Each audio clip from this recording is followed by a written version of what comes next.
Shalom semuanya.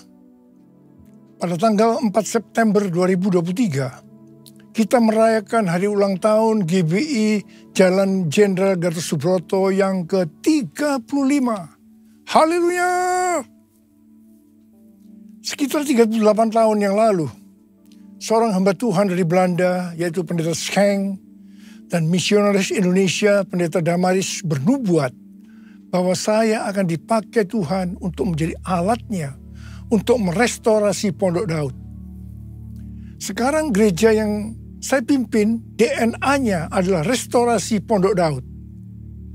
Kisah Para Rasul 15 ayat 16 dan 17 berkata, "Kemudian aku akan kembali dan membangunkan kembali Pondok Daud yang telah roboh, dan reruntuhannya akan kubangun kembali dan akan kuteguhkan, supaya semua orang lain mencari Tuhan, dan segala bangsa yang tidak mengenal Allah yang kusebut milikku.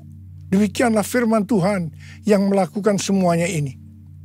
Di sini Tuhan berkata bahwa Dia akan kembali dan akan merestorasi Pondok Daud, supaya terjadi kebangunan rohani dan penuaian jiwa besar-besaran.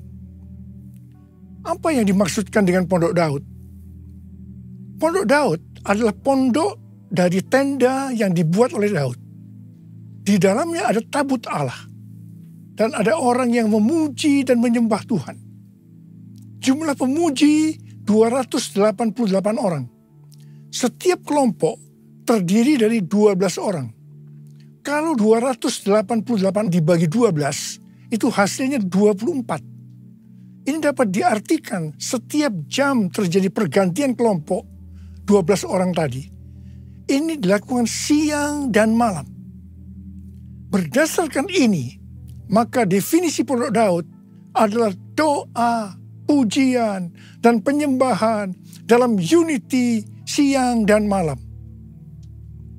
Pada periode 25 tahun yang kedua, definisi ini disempurnakan menjadi prajurit Tuhan yang gagah perkasa, yang mempunyai gaya hidup berdoa, memuji dan menyembah Tuhan dalam unity siang dan malam, dan yang melakukan kehendak Tuhan pada zaman ini. Di dalam pelayanan saya, sejak gereja ditanam di tahun 1988, saya melihat dan mengalami berkat melalui doa, pujian, penyembahan dalam unity siang dan malam. Terjadi kebangunan rohani dan penuaian jiwa yang sangat besar sekali. Ini tidak terjadi di Indonesia saja, tetapi juga sampai ke bangsa-bangsa. Pada mulanya, yang direstorasi adalah pujian dan penyembahan. Banyak orang-orang yang dijamah oleh Tuhan. Mereka menangis, terjadi pemulihan, kesembuhan, pertobatan. Ketika Tuhan menambahkan dengan doa, Tuhan berbicara melalui Yesaya 56 ayat 7. "Rumahku akan disebut dengan rumah doa bagi segala bangsa." Dan di ayat yang ke-8, Tuhan akan menambahkan lagi orang-orang yang dihimpunnya. Tuhan memberikan pengertian kepada saya pada waktu itu. Kalau kita berdoa lebih banyak lagi, maka revival, penuaian jiwa akan terjadi lebih besar lagi.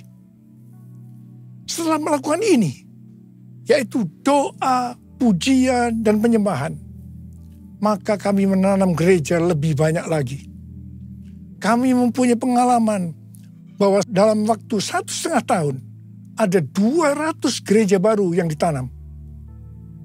Jadi sekarang yang sudah direstorasi adalah doa, pujian, dan penyembahan.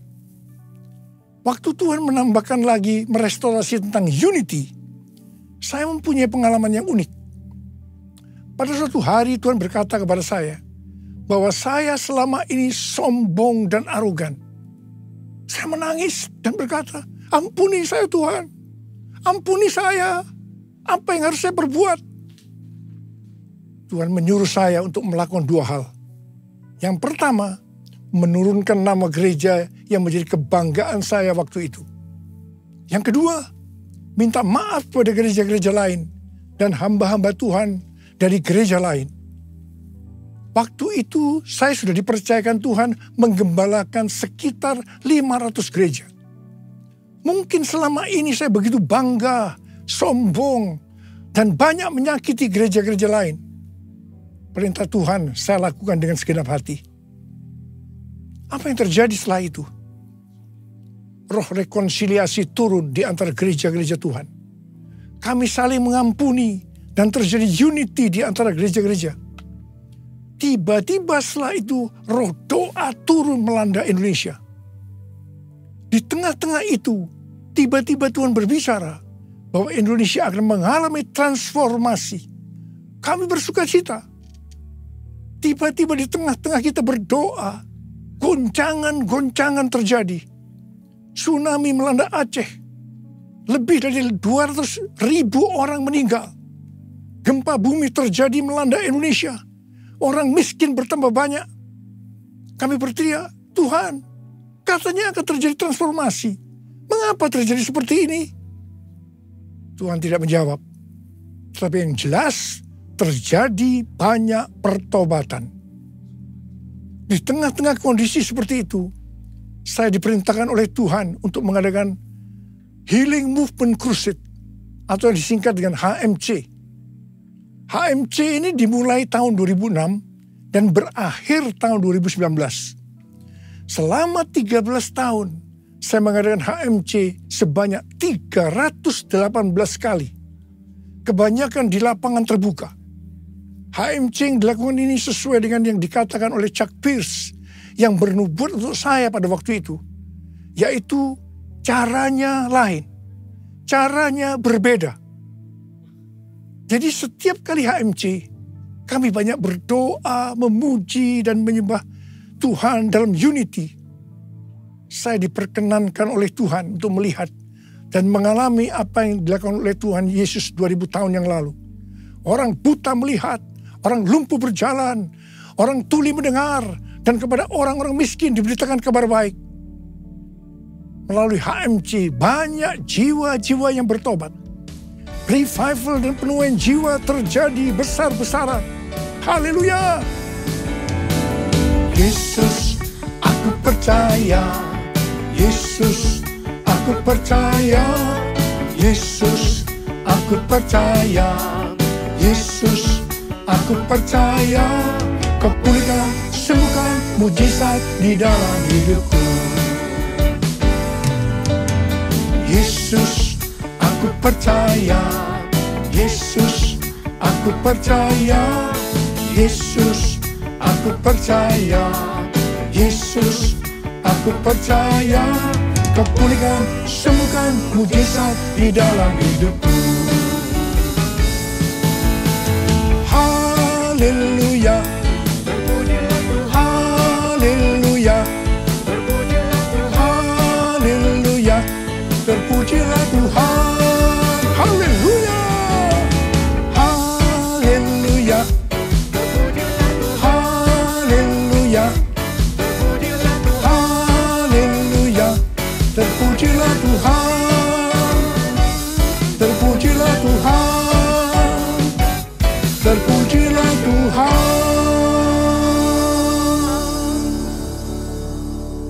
Setelah Tuhan merestorasi Pondok Daud, yaitu doa, pujian, dan penyembahan dalam unity siang dan malam. Banyak menara-menara doa yang didirikan. Ternyata restorasi Pondok Daud adalah untuk mempersiapkan Pentakosta yang ketiga. Awal tahun 2009, Tuhan berbicara sesuatu yang sangat serius kepada saya. Aku datang segera. Saya bertanya, Tuhan, apa yang akan Tuhan kerjakan? Dan apa yang harus kami lakukan? Pertengahan tahun 2009, Tuhan baru menjawab, aku akan mencurahkan rohku. Aku akan mencurahkan rohku, kata Tuhan. Akan terjadi seperti Yoel 2 ayat 28 sampai dengan 32. Akan ada 3 tanda waktu Roh Kudus dicurahkan. Tanda pertama, anak-anak, pemuda, orang tua akan dipakai Tuhan secara luar biasa. Haleluya. Tanda kedua, mujizat akan terjadi luar biasa. Dan tanda yang ketiga, goncangan-goncangan juga akan terjadi luar biasa.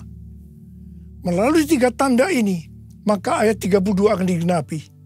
Yaitu akan banyak orang yang berseru kepada nama Tuhan. Dan mereka yang berseru kepada nama Tuhan akan diselamatkan. Akan terjadi revival dan penuaian jiwa besar-besaran. Sejak tahun 2009, setelah Tuhan berbicara tentang goncangan, dalam khotbah saya selama hampir 10 tahun, mungkin 90%-nya saya selalu mengingatkan tentang goncangan ini. Siapa mengira bahwa goncangan ini adalah pandemi COVID-19? Tahun 2009 juga merupakan 100 tahun nubuatan dari William Seymour, yaitu pada tahun 1909, yang mengatakan bahwa 100 tahun ke depan akan ada pencurahan Roh Kudus yang melebihi dari Azusa Street dan akan terjadi di banyak tempat. Gerakan ini bahkan tidak akan berhenti sampai Tuhan Yesus datang kedua kalinya.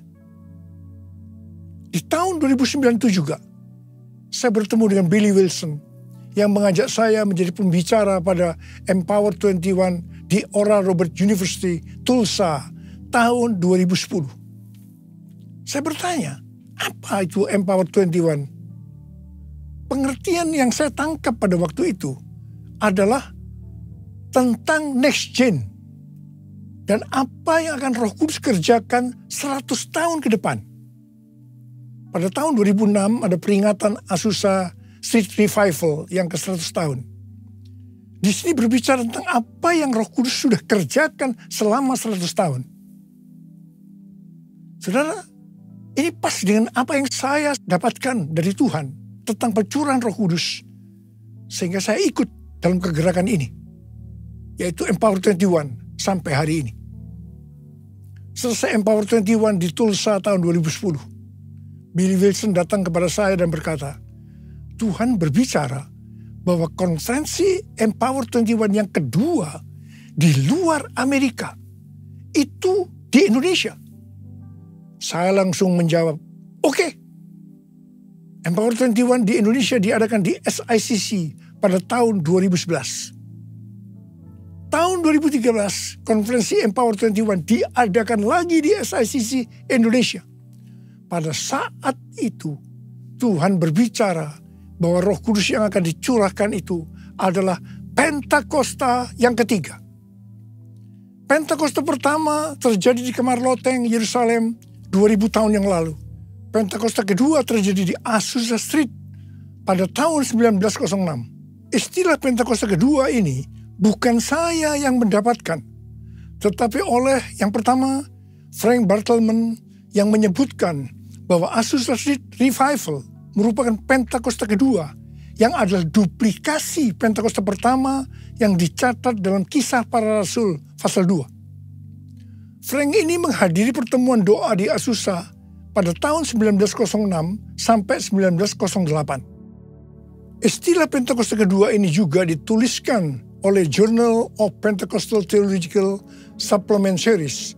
Di situ disebutkan, Jalan Azusa digambarkan sebagai lokasi paling berpengaruh untuk Pentakosta kedua atau hujan akhir, pencurahan baptisan Roh Kudus. Yang ketiga, Australian Record, volume 39 nomor 19 tertanggal 13 Mei 1935 memuat sebuah artikel yang judulnya The Second Pentecost Will Be Even Greater Than the First. Dan yang keempat, David Wesley Mylan pada tahun 1910 menyatakan dalam buku The Latter Rain Covenant bahwa Pentakosta yang pertama memulai gereja, tubuh Kristus, dan Pentakosta yang kedua menyatukan dan menyempurnakan gereja untuk kedatangan Tuhan. Tahun 2015 di Empower 21 di Yerusalem, saya juga berbicara tentang Pentakosta ketiga ini. Tahun 2018 kembali konferensi Empower 21 diadakan di SICC Indonesia. Dihadiri sekitar 50 bangsa. Kita yang hadir sepakat bahwa pencurahan Roh Kudus yang terjadi waktu itu tidak sama dengan yang sudah-sudah. Dan kita sepakat bahwa pencurahan Roh Kudus Pentakosta ketiga sedang terjadi. Haleluya! Cindy Jacob bernubuat untuk saya bahwa saya adalah messenger of the third Pentecost. Kalau dulu pada waktu Pentakosta kedua, gerakan dari barat ke timur, tetapi Pentakosta ketiga ini dari timur ke barat dan akan kembali ke Yerusalem. Pengertian yang Tuhan berikan tentang barat itu adalah Amerika Serikat. Jadi Pentakosta ketiga ini akan bergerak ke Amerika dan dari Amerika akan menyebar ke seluruh dunia dan akhirnya kembali ke Yerusalem. Di Oral Roberts University, dalam lobi asrama Nico Nyoto Radio Hall, di situ dituliskan tentang sejarah Pentakosta ketiga. Di Pentecostal Theological Seminary, PTS, Church of God, ada Third Pentecost Channel di Spirit Network. Pada tanggal 14 dan 15 April 2023 yang lalu, diresmikan atau didedikasikan Third Pentecost Azusa Street Prayer Tower. Letaknya di pusat kota Los Angeles, California. Lokasinya sekitar 120 kaki, yaitu 36,5 meter dari Azusa Street Revival 1906.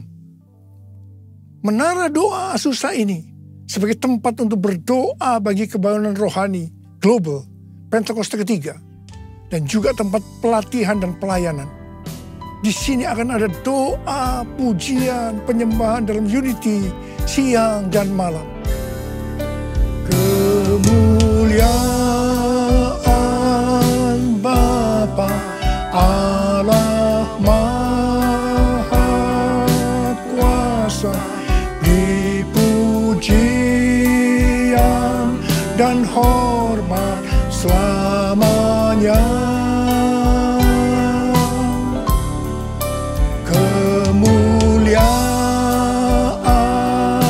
Bapa Allah Maha Kuasa, dipujian dan hormat selamanya. Selamanya.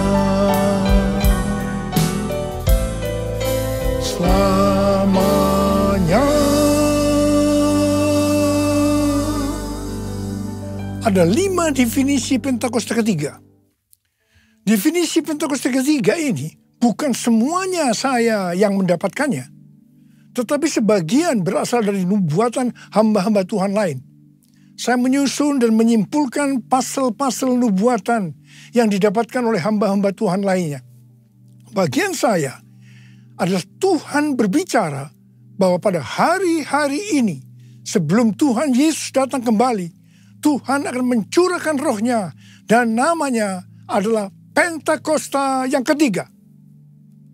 5 definisi Pentakosta ketiga. Yang pertama, Pentakosta ketiga adalah pencurahan Roh Kudus yang dahsyat di zaman ini, melebihi yang terjadi di Azusa Street. Pentakosta ketiga akan mengakibatkan penuhan jiwa yang terbesar dan yang terakhir sebelum Tuhan Yesus datang kembali. 2 definisi ini adalah nubuatan William Seymour tahun 1909. Yang ketiga, Pentakosta ketiga akan membangkitkan generasi Yeremia, yaitu anak-anak muda yang dipenuhi dengan Roh Kudus, cinta mati-matian kepada Tuhan Yesus, tidak kompromi terhadap dosa, dan akan bergerak memenangkan jiwa. Ini penglihatan Russell Evans dari Planet Shaker Church Melbourne tahun 2017. Yang keempat, Pentakosta ketiga lahir di Indonesia dan akan bergerak ke bangsa-bangsa. Gerakan ini dari timur ke barat dan akan kembali ke Yerusalem. Ini nubuatan dari Cindy Jacobs pada konferensi Empower 21 di SICC tahun 2018. Yang kelima, Pentakosta ketiga akan memberikan kuasa untuk menyelesaikan amanat agung. Dan setelah itu Tuhan Yesus datang kembali. Ini adalah pernyataan dari Tim Hill sebagai Ketua Umum Church of God. Api Pentakosta menyala, api Pentakosta menyala, api, api, api,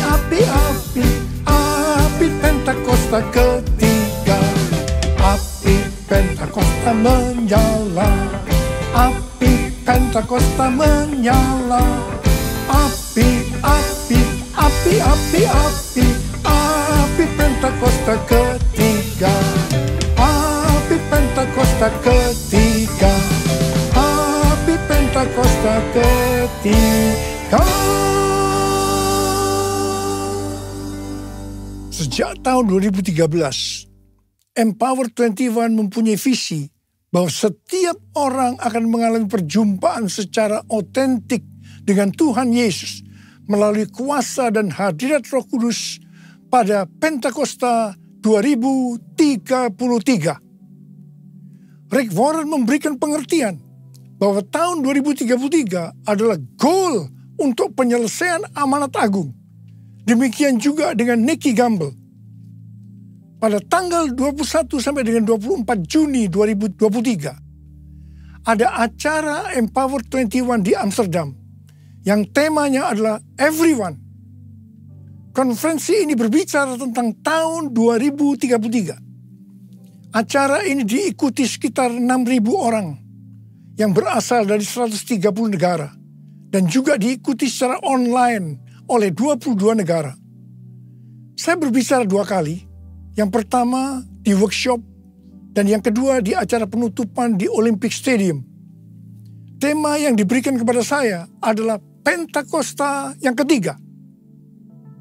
Saya mengajak kita semua untuk memperhatikan dekade ini sampai dengan tahun 2033. Tahun 2033 adalah peringatan penginjilan atau amanat agung yang ke-2000 tahun. Peringatan kematian, kebangkitan, dan kenaikan Tuhan Yesus ke sorga yang ke-2000 tahun. Dan juga peringatan pencurahan Roh Kudus yang berarti ini peringatan ulang tahun gereja yang ke-2000 tahun. Saya tidak mengatakan bahwa tahun 2033 Tuhan Yesus pasti datang. Sebab ini tidak alkitabiah. Tetapi yang saya katakan bahwa tahun 2033 Tuhan Yesus bisa datang. Ini alkitabiah. Sesuai dengan Matius 24 ayat 14 dikatakan, kalau amanat agung selesai, baru setelah itu Tuhan Yesus datang kembali. Misalnya di tahun 2033 amanat agung itu selesai, baru setelah itu tiba kesudahannya. Tuhan Yesus datang, bisa 1 hari, bisa 1 minggu, bisa 1 bulan, bisa 1 tahun. Tetapi yang jelas Tuhan Yesus segera datang. Saya mau berdoa buat saudara. Bila kita semua dipakai oleh Tuhan untuk menyelesaikan amanat agung Tuhan Yesus. Yang mau katakan amin. Angkat tangan saudara. Katakan bersama saya, layaklah segala bangsa sujud kepadamu, sebab Kau Allah yang kudus, layak disembah. Layaklah segala bangsa sujud kepadamu, sebab Kau Allah yang kudus, layak disembah. Curahkanlah kuasa-Mu Tuhan, mujizat terjadi di tempat ini. Curahkanlah kuasa-Mu Tuhan, mujizat terjadi sekarang ini. Mujizat terjadi sekarang ini. Mujizat terjadi sekarang ini. Syarala bakanda mata karabara. Uriana mara mara mara mara mara mara mara mara mara. Curahkan pengurapan-Mu buat kami semua Tuhan. Curahkan pengurapan-Mu ya Tuhan. Terima pengurapan Tuhan. Terima pengurapan Tuhan. Terima. Terima kasih Tuhan. Terima kasih Tuhan. Terima kasih dalam nama Yesus. Dalam nama Yesus. Amin. Mari saudara-saudara, kita akan masuk dalam perjamuan kudus. Kita akan mengingat ayat ini. Sebab setiap kali kamu makan roti ini dan minum cawan ini, kamu memberitakan kematian Tuhan sampai Ia datang. Perjamuan kudus adalah perjamuan Tuhan Yesus sendiri. Setiap kali kita masuk dalam perjamuan kudus, Tuhan Yesus selalu berkata, biarlah ini menjadi peringatan akan daku. Karena itu mari arahkan hati kita kepada kebaikan Tuhan. Kita akan mengingat kebaikan Tuhan. Supaya kita lebih mengasihi Tuhan Yesus. Kita lebih mengasihi satu dengan yang lain. Mari tundukkan kepala. Bapa, siapakah kami sebelum kami mengenal Engkau? Kami semua orang berdosa. Upah dosa adalah maut, mati. Tapi Engkau yang tidak berdosa telah dijadikan dosa oleh karena kami. Engkau harus turun dari surga mulia, mati ganti kami dengan penderitaan yang luar biasa. Sungguh betapa baiknya Engkau Tuhan. Engkau jadikan kami sebagai anak-anak-Mu. Engkau berkati, Engkau tuntun, Engkau bela, Engkau lindungi, Engkau sembuhkan kami. Itu Engkau ya Abah. Itu Engkau. Tuhan akan memberkati kita melalui perjamuan kudus. Tapi Tuhan mau kita makan dan minum dengan cara yang benar. Karena itu sekarang masing-masing berdoa. Introspeksi. Jangan menyimpan dosa. Kalau ada dosa yang Tuhan ingatkan, minta ampun. Langsung minta ampun pada Tuhan. Langsung minta ampun. Ya Tuhan, ampuni. Ampuni kami Tuhan. Ampuni kami. Ampuni kami. Ya Tuhan. Ampuni. Layakkan kami untuk masuk dalam perjamuan kudus. Terima kasih Abah. Terima kasih. Kami akan masuk dalam perjamuan kudus dengan hati yang penuh ucapan syukur. Dalam nama Yesus kami berdoa. Amin. Sekarang mari angkat roti di tangan kanan kita tinggi-tinggi. Sebab apa yang telah kuteruskan kepadamu telah aku terima dari Tuhan. Yaitu bahwa Tuhan Yesus pada malam waktu Ia diserahkan mengambil roti. Dan sesudah itu Ia mengucap syukur atasnya. Ia memecah-mecahkannya dan berkata, inilah tubuhku yang diserahkan bagi kamu. Perbuatlah ini menjadi peringatan akan aku. Saudara dikasihi Tuhan, bukankah roti yang kita pecah-pecahkan ini adalah persekutuan kita dengan tubuh Kristus? Mari kita makan dalam nama Yesus.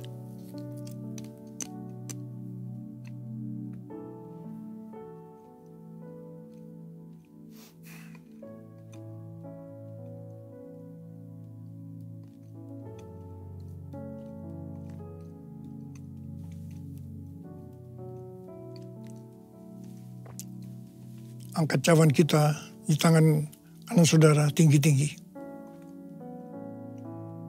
Demikian juga yang mengambil cawan sesudah makan lalu berkata, cawan ini adalah perjanjian baru yang dimeteraikan oleh darahku. Perbuatlah ini setiap kali kamu meminumnya menjadi peringatan akan aku. Sudah dikasih Tuhan, bukankah cawan pengucapan syukur yang atasnya kita ucapkan syukur adalah persekutuan kita dengan darah Yesus. Mari kita minum dalam nama Yesus.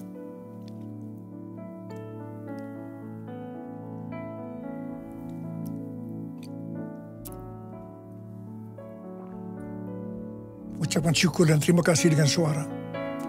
Tuhan, terima kasih ya Tuhan. Terima kasih ya Tuhan. Terima kasih ya Abah. Terima kasih. Angkat tangan saudara. Bapa, Kau sudah menyembuhkan yang sakit. Kau membebaskan yang terikat. Kau menghibur yang susah. Kau menguatkan yang lemah.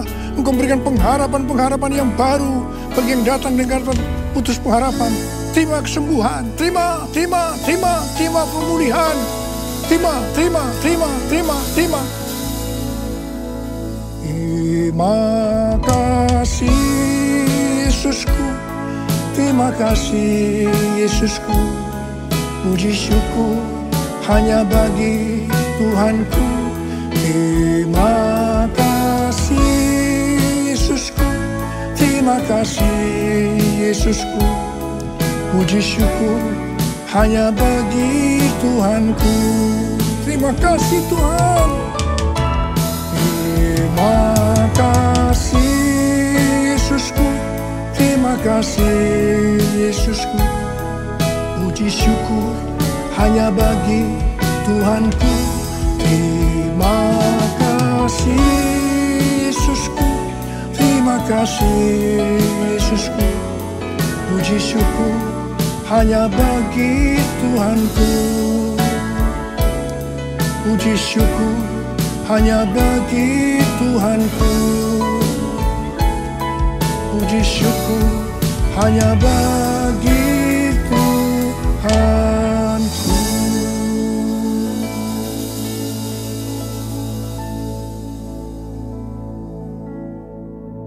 Sekarang terimalah berkat Tuhan. Kasih karunia berlimpah-limpah daripada Allah Bapa dalam anak yang tunggal Yesus Kristus. Persekutuan yang manis dengan Roh Kudus menyertai saudara sekalian mulai hari ini. Sampai Tuhan Yesus datang menjemput kita di awan-awan dan bahkan sampai selama-lamanya. Yang percaya bersama-sama katakan, Amin.